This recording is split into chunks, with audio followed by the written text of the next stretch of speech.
when we have a current going through a wire like so,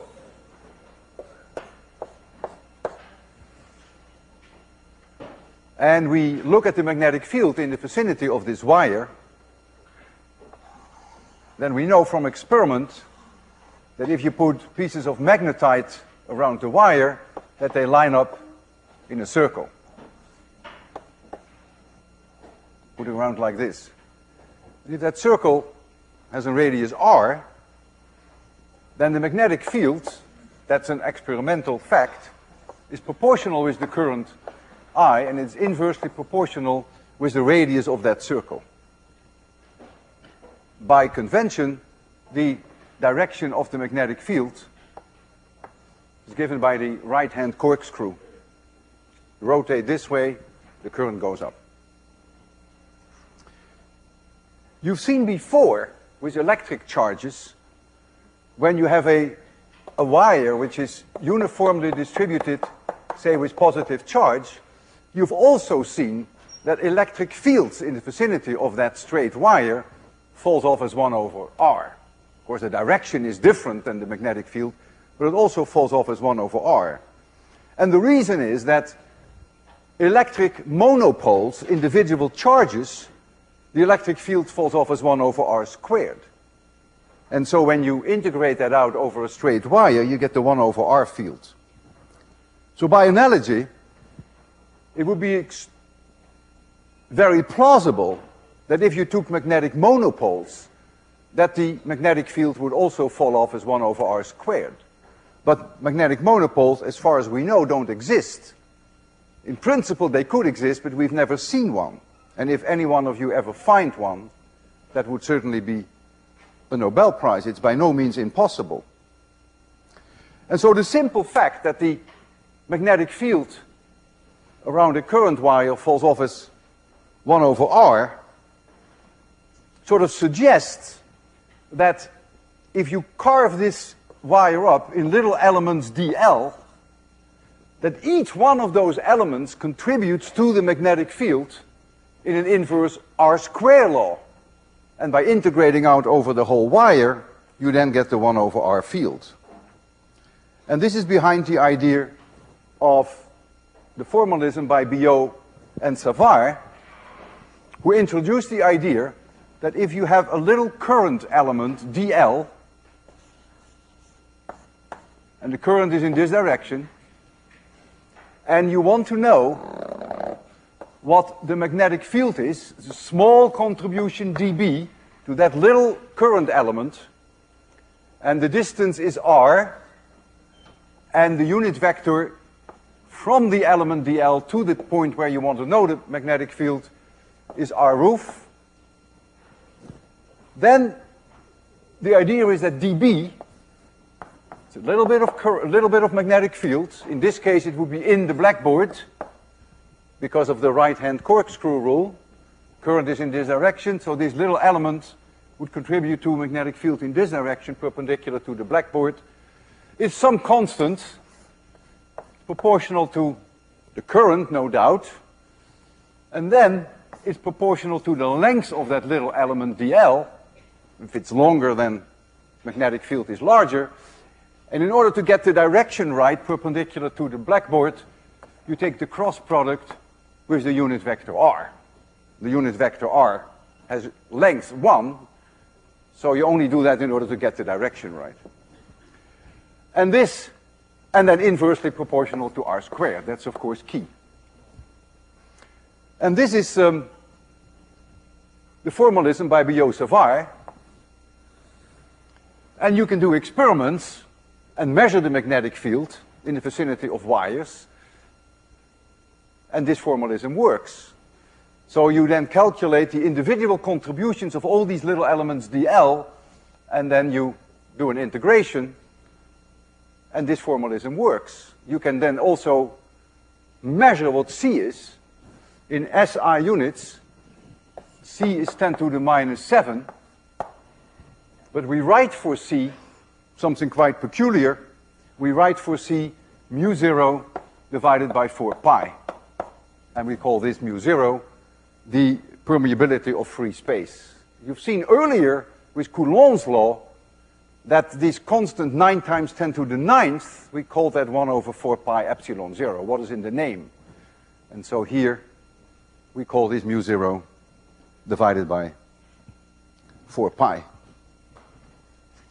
So now you can apply Biot-Savart's law, and you can go to a straight wire,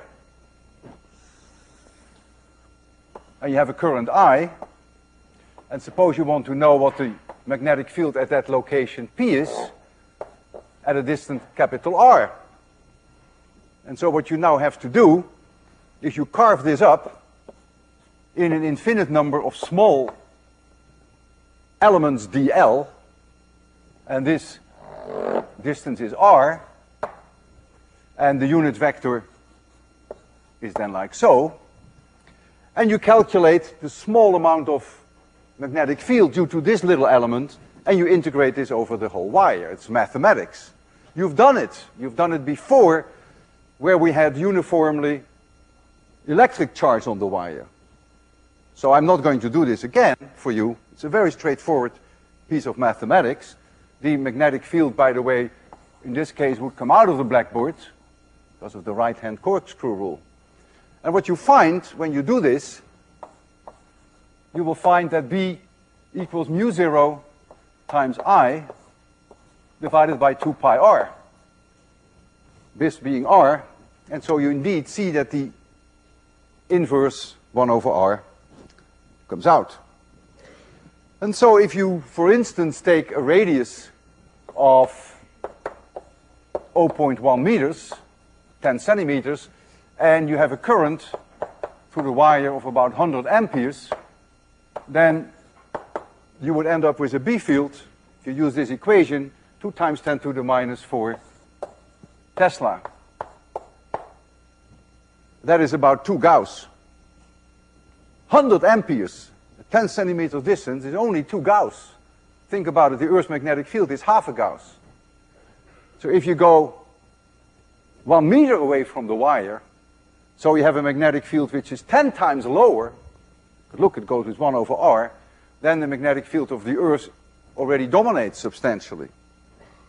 So you need very high currents, actually, when you do these experiments. It's nice to see that out of Biot-Savart's formalism, the 1 over r pops out, but of course, you must realize that Biot-Savart knew that the magnetic field falls off as 1 over r. That was an experimental fact. So the fact that it falls out is logical because we've cooked into that formalism. If you think about it, it all goes back to Newton. Newton was the one who first suggested that the gravitational field falls off as 1 over r squared. And then later, a logical extension was that the electric fields would fall off as 1 over r squared. And out of that came the idea that the fields of magnetic monopole, if they only existed, would fall off as 1 over r squared. And that's all behind this. And so, the person who really deserves most of the credit for all this in my book is Newton. Using Biot-Savart, we can calculate now quite easily the magnetic field at the center of a current loop. Let this be a wire, circle, and let the current go in this direction. And I would ask you, what is the magnetic field right at the center? Well, the magnetic field right at the center, of course, is pointing upwards. Each little element along the line here, dl, each little element will contribute a little bit magnetic field at that point right in this direction. And if this radius is r, with Biot-Savart now, we can calculate quite easily the total field that you would get at this location. Because that total field is then the integral of dB vectorially over the entire wire, so the entire loop. So if you go there, so you would get your mu 0 divided by 4 pi, you get your current, and you get your 1 over r squared. And now you have to do an integral over that dl cross r. Well, r is of course always perpendicular to dl. Any element dl that you choose, the unit vector r is exactly perpendicular to the element dl, because that's the characteristic of a circle. And so the sine of the angle between dl and r is 1.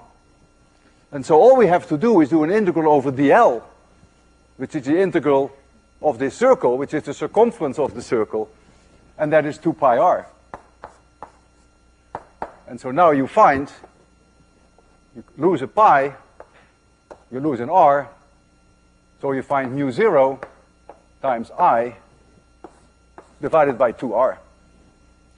Just to show you an example how, in this case, how easy it is to use Biot Savart and calculate the magnetic field right at the center.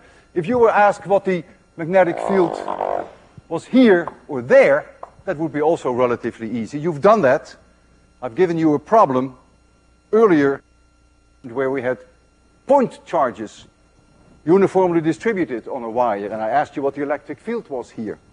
So that can also be done now with magnetic fields. If I ever asked you what the magnetic field would be here, that of course is an impossibility to do that with Biot Savart. Practically an impossibility. I wouldn't know how to do that. But in principle it could be done, and certainly with a computer you can do it. So we can go to our same situation. We can take 100 amperes for I, and you can take R 0.1 meters, and then the B field, the strength of the B field right at the center of this loop that I found is then 6 times 10 to the minus 4 Tesla. And that would be 6 Gauss. It's clear that if you want to put in some field lines, magnetic field lines, as a result of this current going around in a circle, that through the center there would be a field line like so.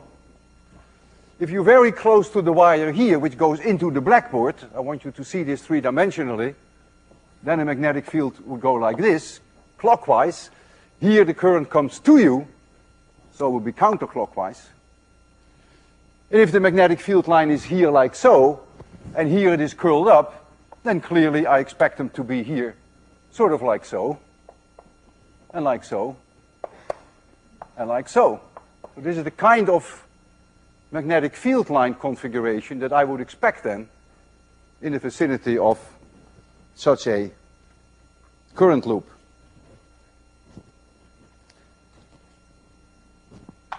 And I want to show this to you in a little bit more detail.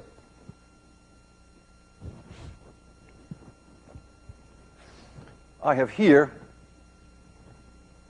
a transparency, and you see there on the right side the current goes into the paper, and here it comes out of the paper. It is a circular loop, and you see here the field line configuration. It's not too different from what I have on the blackboard there. Very close to the wires, of course, you get circles, because the 1 over r dominates there. You're so close to the wire that the 1 over r relationship makes it come out like circles, and here too. But then, if you're farther away, you get configurations like I have there. When you're very far away from a current loop, the magnetic field configuration is very similar to that of an electric dipole. I can show you that in the following way. Let's first look at the electric dipole that you see up there. This is a positive charge, this is a negative charge. Don't look anywhere near the charges. Don't look in between the charges. Look far away. Here you see electric field lines. And you see them here. Now look at your current loop here. The current is going into the paper here, coming out of the paper. It is a loop. And look, you see the same configuration. Field lines.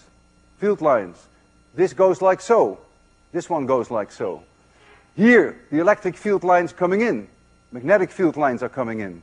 Electric field lines are going out. Magnetic field lines are going out. They look very similar. Gauss' law tells me that the closed surface integral of the electric flux is the charge inside the box, divided by epsilon 0. And so if you have a closed surface here, it looks like a line, but I meant it to be a surface, then that closed surface integral of the electric flux is not 0, because there's a charge inside the box. No matter where in the magnetic field you make a closed surface, there is never any magnetic flux going through that surface. Never. Unless you come into 26-100 and show me a magnetic monopole. Only then will there be magnetic flux coming out of a closed surface. If we put the magnetic monopole inside. And this now brings us to the second of 4 Maxwell's equations. The first one being Gauss' law. The second one is that the closed surface integral of B dot dA is always 0, unless you come with a magnetic monopole.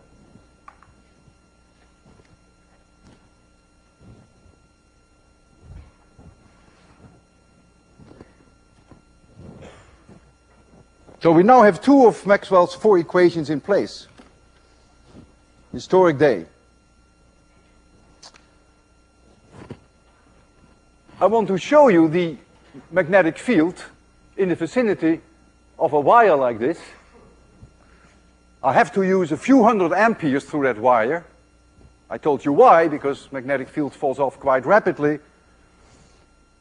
And I do that with iron file, which I will sprinkle around the wire, and these magnetites will orient themselves in that magnetic field.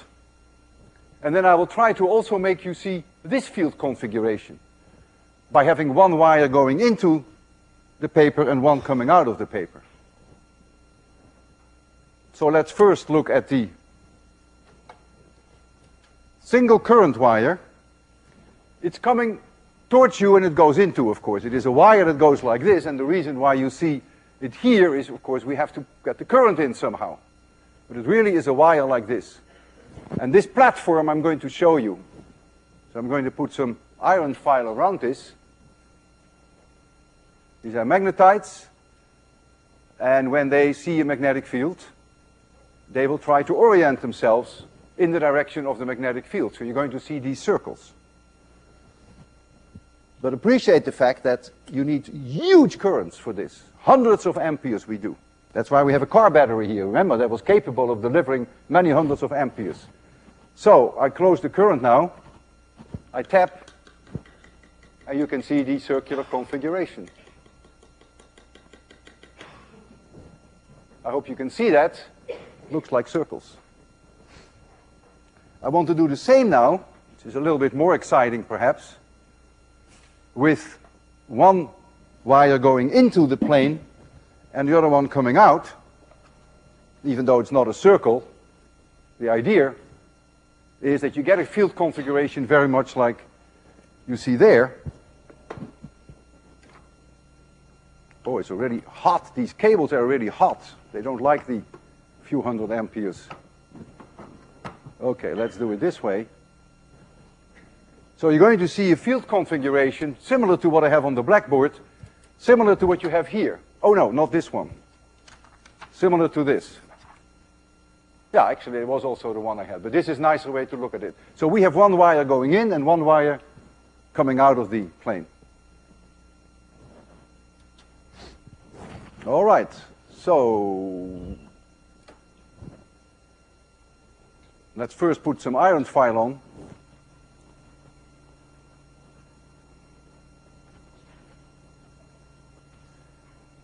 All right, and now a few hundred amperes through it. Tap it, and you can see close to the wires that goes in, here and here, you see circles because of the 1/r relationship. They dominate the magnetic field. But look in between here, there's a little bit of imagination. You can see these field lines going like this, just like I have there on the blackboard. All right. We don't need this anymore, and we don't need that anymore. So this gives you a little bit of insight into the magnetic field configurations that we have about these wires when we run a current through them. I will return to magnetic fields next lecture, and we will expand on it. We will learn techniques to calculate magnetic fields in a way which is highly superior to Biot Savar's law. In fact, that will get us to the third Maxwell equation, almost. But I now want you to relax a little bit, because this may already have been a little rough on you. And so now I want to discuss something entirely different, something very practical, and that has to do with the transport of electric energy. So we have a power station somewhere at location A, and they deliver electric power, electric energy to Boston. Here is Boston, location B. And A is the location of the power station. This could be 1,000 miles, the distance. There's a cable going from the power station to us. And the potential here in this line, say, is B, a V of B. And here's a cable for the return current. So the current goes like this, and the return current is in this direction. And here you use this energy. You hook up your computer, you hook up your hairdryer, your heaters, electric toothbrush, and what have you. Your TV station, everything. And so you are the consumer here. You take the energy that is provided by this power station. I will call the potential of this line 0. And so this is V of A higher than this line here. Well, according to Ohm's law, VA minus VB is the current times capital R, which is now not radius, but that is resistance in the wire. This wire, this cable, however thick it may be, has a finite resistance. And so VB, that is the potential that we receive in Boston, equals VA minus IR. So if there's no current going through the wire, if no one is using any electric energy, then VB is the same as VA. Now I want to know if we consume energy, so we're dealing now with power. So the power that we take off at Boston is I times V of B. That's the number of joules per second that we are consuming. So that then equals VA times I minus I square R. Was fine. What is this? This is the energy per second that we are consuming. What is this? This is the energy per second that the power station is delivering to us. What is this? That's lost energy. It's the I square R, it is the heat produced in this cable. It goes into the universe, it's gone. So the economy demands that we try to make this as small as possible. See, this is the power that is available, but you get a loss of power in terms of heat, the minus sign here. So you get less in Boston. And so how can you make this I square R low? Well, what is the resistance of a wire? That is rho, which is the resistivity, times the length of the wire, divided by the cross-section of the wire. So you have several options. You could make A very large, a very thick copper wire. That's expensive. You could also make the wires out of gold that has a lower resistivity than copper. That's also expensive. People are thinking of making these transmission wires of superconducting material. They have to cool them at very low temperatures. That's outrageously expensive. But that's a way you could get the resistance down. Let's now look at the current. What can we do with the current? Suppose we consume 100 megawatts, not an unreasonable number. So we are consuming 100 megawatts. And just for the sake of the argument, suppose at VB the potential is 100 volts. So V of B is 100 volts. What now is the current? Well, current times potential gives me power. And so my current is now 1,000,000 amperes. Alternatively, suppose that the potential at B in the wire is 100,000 volts, 1,000 times higher. Now the current is only 1,000 amperes. Gives me the same power. In both cases, am I consuming at a rate of 100 million joules per second. But I square R, the heat loss on the way from the power station to me, is 1,000,000 times lower in this case than in that case, because I is 1,000 times lower. And the heat loss goes with I squared. And so now you understand why electricity, when it is transported from one place to another, why does it done at the highest voltage possible. When you get to Boston, you obviously got to do something about this enormous potential, because if you were to deliver 100,000 potential difference there, then half the population in Boston would electrocute itself. So now you got to come down in voltage, which you do with transformers. We will talk about that later in the course. And so you bring it down to a comfortable voltage, which is in the United States about 110 volts. In Europe it's 220. So now comes the question, how high can you make V of A? The higher you could make it, the less loss there would be along the way. Well, you got to stay away from the breakdown electric field, which is the 3 million volts per meter. If at the surface of these cables you get 3 million volts per meter, you get corona discharge. That's a big loss. So you want to stay away from that. And so typical cables have about a radius R. This is now, R is the radius of the cable of about 2 centimeters. That gives them a cross-sectional area, I think, of about 10 to the minus 3 meters squared. That's correct. And the potential V at A is roughly 300 kilovolts. And with that configuration, you stay comfortably below the electric field of 3 million volts per meter. So you don't get the corona discharge. If the length of that cable, L, if that were something like 1,000 kilometers, not an unreasonable number, 1,000-kilometer distance from, if we get our electricity from the Niagara Falls to Boston, not an unreasonable number, you can calculate now what the resistance of that cable would be.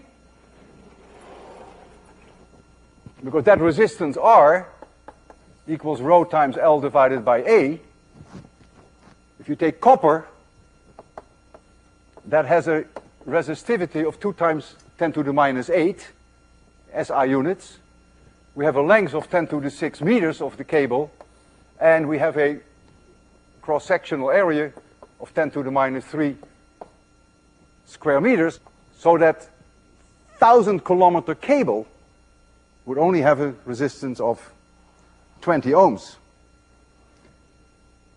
And to make the numbers a little easy, if we have a current, say, of 300 amperes, then the power that the power station produces, if we take the 300 kilovolts for now, that power would be the 300 kilovolts times the 300 amperes, and that is about 90 megawatts. That's close to my 100 that I had in mind earlier. So you can calculate now what the loss is. The loss is I squared R. You know R is 20 ohms.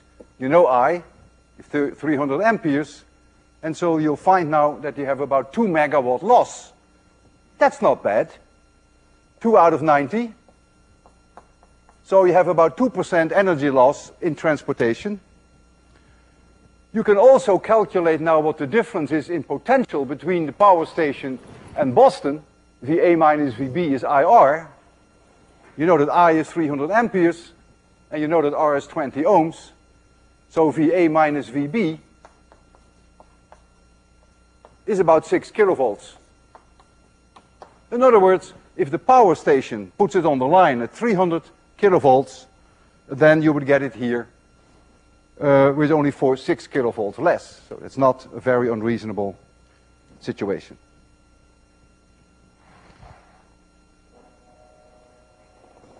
I told you that these power lines have to stay away from the 3 million volts per meter electric field, because then you get corona discharge.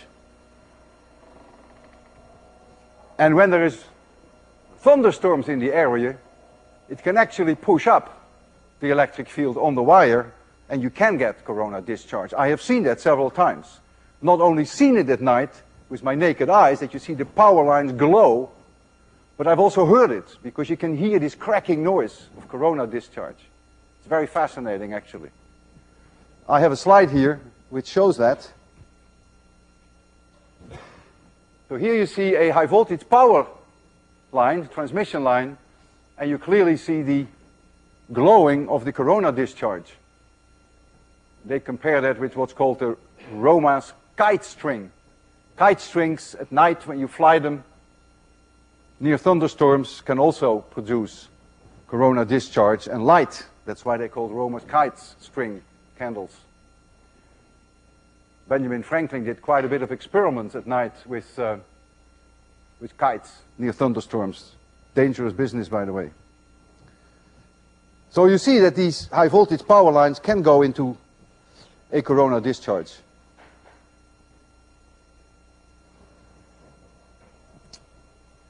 I now want to revisit our Leyden jar. We had a truly absurd situation whereby we did an experiment with a jar which you still see here, and I will redo the demonstration, but it's crying for an explanation because it looked like there was something wrong with physics. And I want to refresh your memory of what we have seen before and what this Leyden jar is all about. The Leyden jar is nothing but a capacitor with a dielectric between two conductors in the shape of a bottle, of a jar. And so the inner portion, which is glass, say has this shape. You see it there. You're going to see it shortly there. And then we have conductors, a conducting beaker around it here. And we have a conducting beaker on the inside. And we charge this up with the Wimshurst. This is the Wimshurst machine. And when we do that, we get free charge on the conductor. And so you get sigma free right here, and you get it here. Opposite signs, of course. And you get sigma induced on the dielectric. Why do you get it? Because the dielectric sees an external field due to this sigma free. And so it begins to polarize. And so you get here induced charge, and you get there induced charge. If this side is positive, then the induced charge here will be negative, and vice versa. We have here a metal hook so that we can lift out the inner portion. So what we did, we charged it up with the Wimhurst, and then there is a certain amount of energy. The electrostatic potential energy of this configuration is 1/2 Q free times the potential difference, and the Q free is the charge which is on the outer conductor. And what I then did, I disassembled it very carefully after we had charged it up, took the inner portion out, took the glass out, the outer portion, and I took all the free charge off. I touched the conductors and discharged them. So there is no Q free left. It's gone. The moment that that is gone, the induced charge must also go away, because the induced charge is only there because of the free charge. Remember, the induced charge density is 1 minus 1 over kappa times sigma free.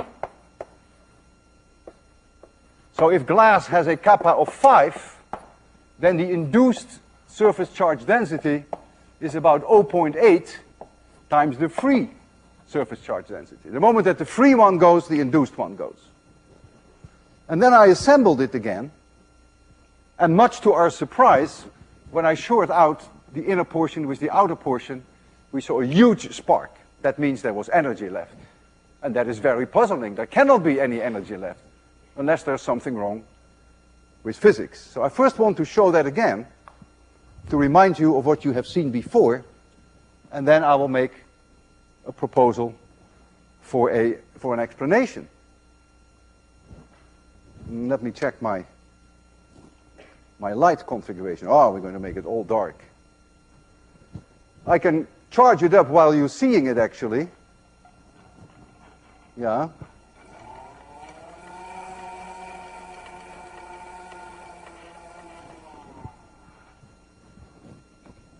Make it dark now.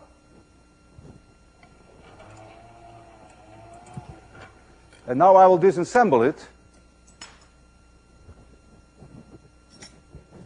I take the inner portion out. The glass is a good insulator, so I don't mind touching that with my hand.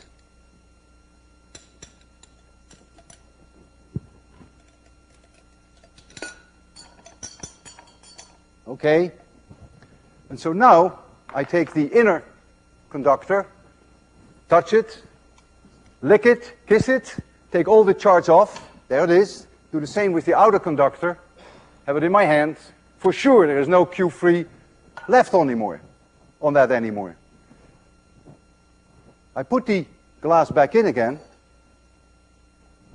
and then I put the inner core again. And now I'll make it a little darker for you, because I want you to see that when I short this out, that you're going to see a spark. So I'm going to turn the light down. So look very closely. I'll tell you when I'm going to do it. 3, 2, 1. I'm approaching it now, 0. And there's a huge spark. That means energy. And that's crazy. There shouldn't be any. And so some of you must have had sleepless nights not being able to explain this. Some of you actually wrote me email. You didn't have sleepless nights, I can tell that. So what's going on? There's only one possibility, and that is there must be free charge on the glass. How did it get there? Well, corona discharge. That's the only way it can get there. Keep in mind that the electric field in air, E in air, can be no larger than 3 times 10 to the 6 volts per meter. If it gets larger, you get corona discharge. In glass, by the way, it's a bit higher. It's 10 to the 7 volts per meter.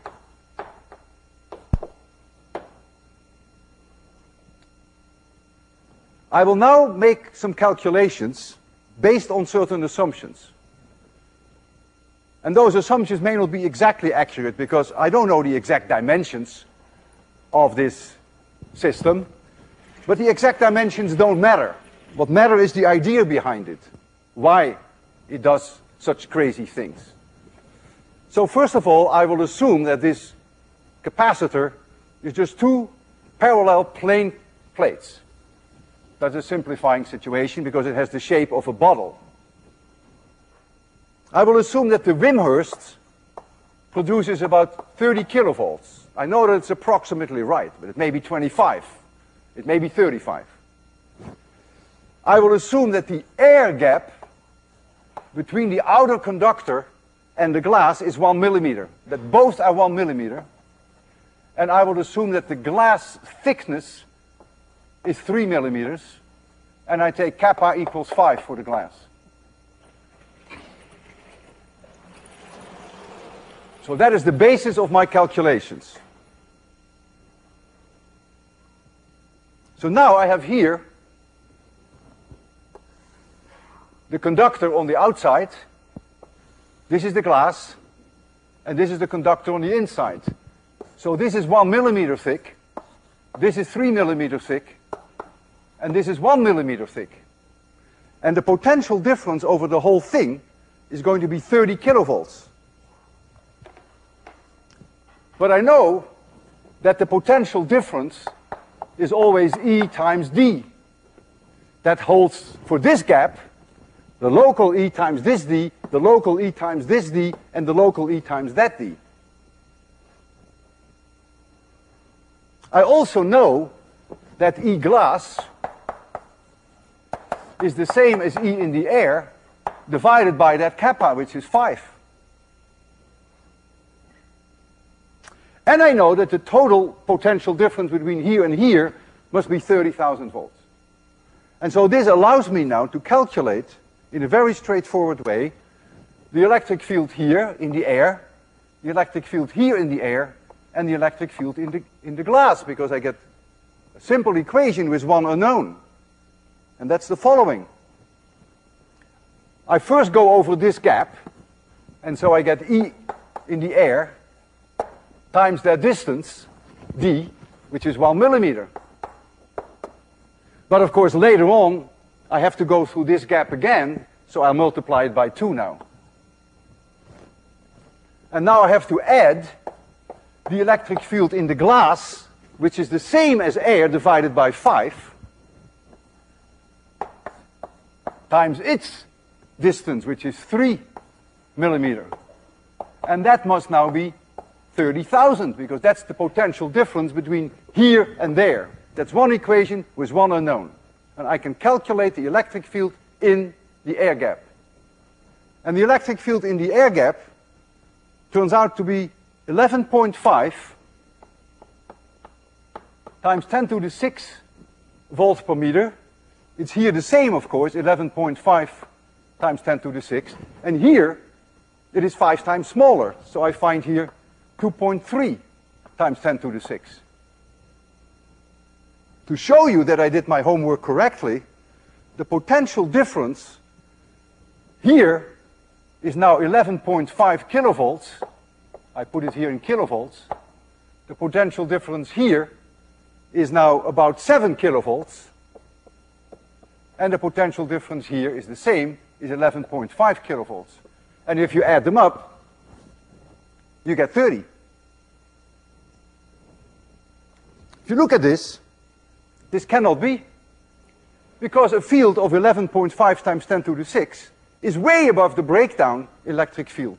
And so what's going to happen? You're going to get corona discharge from the conductor to the glass. And so what you're doing is you're spraying charge on the glass. And that's the key to the solution of this bizarre behavior. And so when you later disassemble it and you take the free charge of the conductors, there is still this free charge which you have sprayed on the glass. I never remove that. It's very hard to remove because the glass is an insulator. It's very difficult to take charge of an insulator. It's easy to take it off a conductor. But I never even attempted that, because I made you believe, as I believed myself for years, that once you take the Q free of the conductor, that there can be no charge on the glass. That is wrong, because there is corona discharge. So now comes the question, before we disassemble what now is the configuration of the electric fields and the potentials. I'll make a drawing here. And so now I draw again the conductor, the glass, and the conductor. I'd assume now that after the corona discharge, this field here is 3 times 10 to the 6. Maybe a little lower, but that's the maximum it can be. And so the field here in the air will be also 3 times 10 to the 6 volts per meter. But since I know that the potential difference between here and here must be 30 kilovolts, I can now immediately conclude that the electric field here is now 8 times 10 to the 6 volts per meter. That is the only way that it adds up to 30 kilovolts. Because the 3 million volts per meter gives me here 3 kilovolts. This here gives me 3 kilovolts. So now I need a potential difference here of 24 kilovolts. And that over 3 millimeters requires this field. Look, this field is stronger than that field. Whereas earlier we made the assumption that this field was 5 times lower than that field. Yeah, why is it now higher? Because we have sprayed right here on this surface, we have sprayed free charge. It's no longer the field that is dictated by the external field and then the induced charges. That's no longer the case. It carries now itself free charge.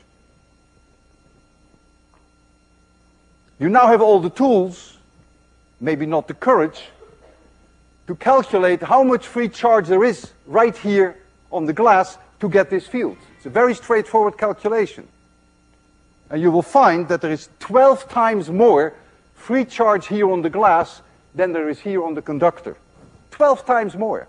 And so if I disassemble and remove the free charge on the conductors, I have almost done nothing, because most of the free charge is on the glass, and I have not touched that. So now, if I reassemble, I have almost all energy left. I have not lost much. Lost some, but not much. And so what I should really have done, I should also have discharged the inner glass. That's not easy, but I will try that today. It's not easy because it's very hard to take that charge off. But I will try that.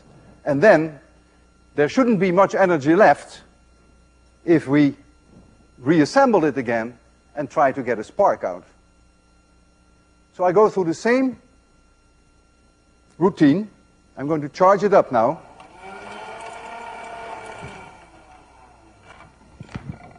Okay. Take this cable off. Take that cable off. I take it apart. Do everything that I did before, the same way. Gone, all charge gone, whatever there was, all charge gone. Now this is more difficult. This is not enough if I do this. I have to get in there. Oh, I can actually feel it. It's a great feeling. I can feel sort of a corona discharge with my, I have to really get everything out. And that's not easy. It's not. In fact, when I rub in with my shirt, I may even make it worse. I may be charging it up through friction. But I'll do the best I can. That's very indecent what I'm doing. Okay. So I try to get the charge now, something that we ignored completely before. This is really where the energy was. And I'm trying to kill that now. And so now I'm going to reassemble it. And I'll go through the same routine. Good thing I didn't break it. Put it back in again. I'll make it dark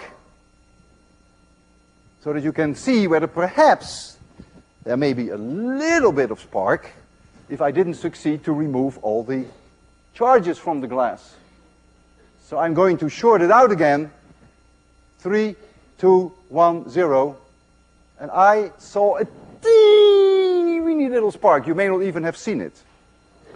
So you have to conclude now that the physics behind this lies in the glass, and physics works even when it sometimes surprises us. See you Wednesday.